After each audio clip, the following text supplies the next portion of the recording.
Hola a todos, mi nombre es Alexei Joshua Bojorquez León y soy estudiante de la Universidad Tecnológica del Perú. Hoy quiero hablarles sobre uno de los procesos más transformadores y polémicos de nuestra historia republicana, la reforma agraria. Promulgada durante el gobierno revolucionario de la Fuerza Armada, liderado por el general Juan Velasco Alvarado en el año de 1969. Bueno, nadie puede negar que la situación del campesinado peruano tenía una profunda injusticia social y el sistema de haciendas mantenía a millones de peruanos en condiciones de servidumbre, trabajando una tierra que nunca sería suya. La reforma nació con la promesa de cambiar esto para siempre, bajo el lema campesino, el patrón ya no comerá más de tu pobreza. Sin embargo, y a pesar de sus declaradas buenas intenciones, sostengo que esta reforma en su ejecución y en sus resultados finales no fue beneficiosa para el Perú. Y a continuación voy a tratar de argumentar mi postura en tres puntos: político, económico y social.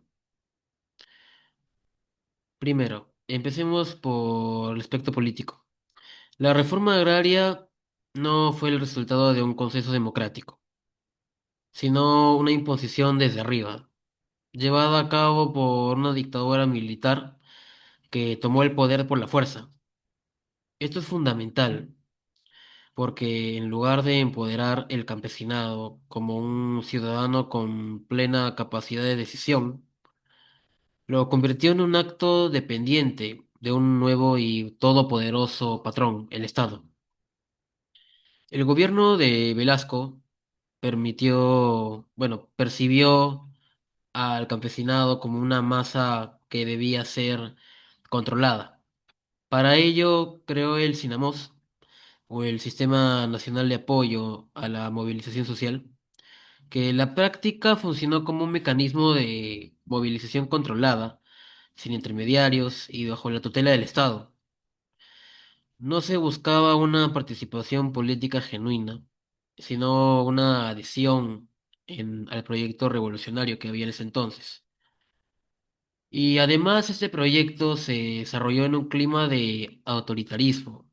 El gobierno de Velasco era intolerante a la crítica, al punto de deportar a periodistas, opositores, incluso a los de izquierda, que no se alineaban con su visión.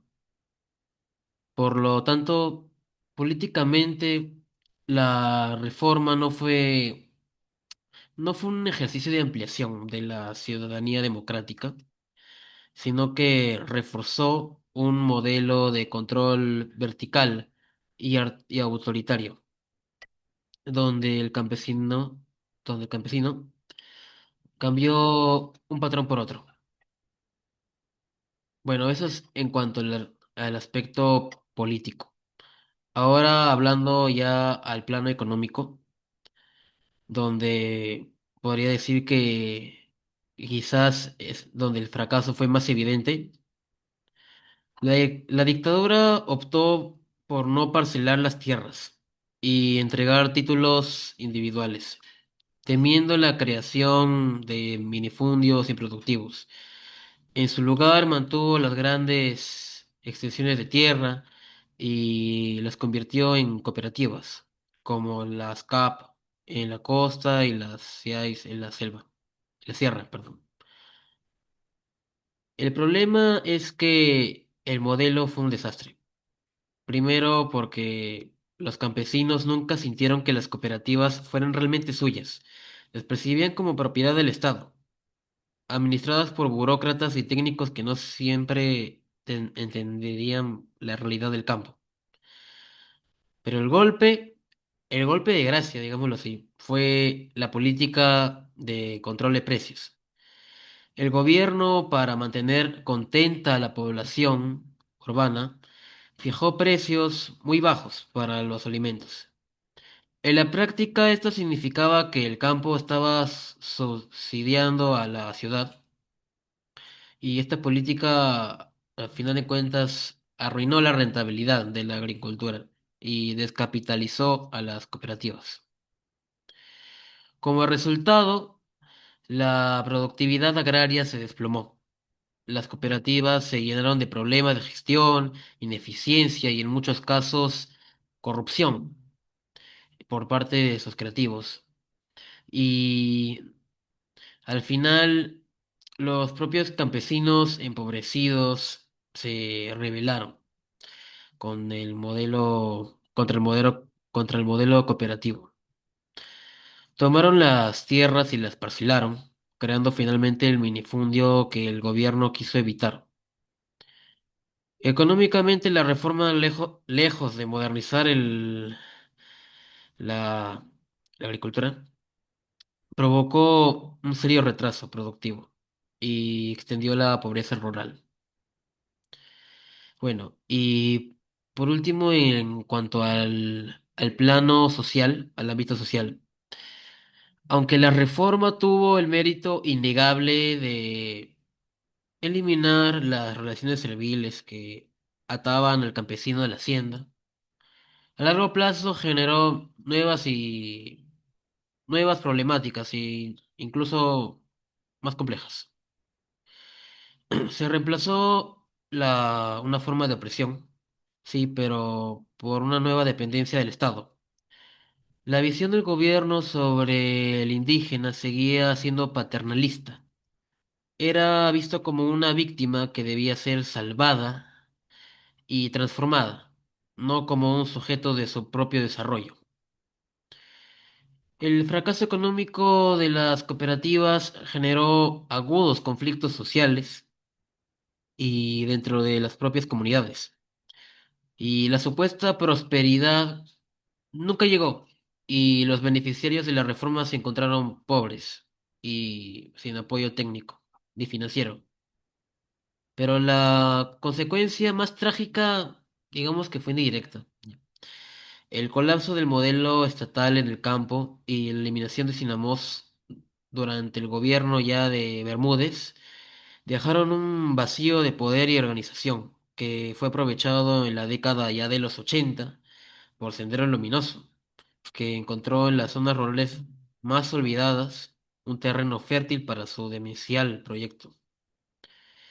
Irónicamente, los campesinos que debían ser los grandes beneficiados de la reforma terminaron siendo la principal carne de cañón. O sea, la- y en el conflicto armado interno más sangriento de nuestra historia.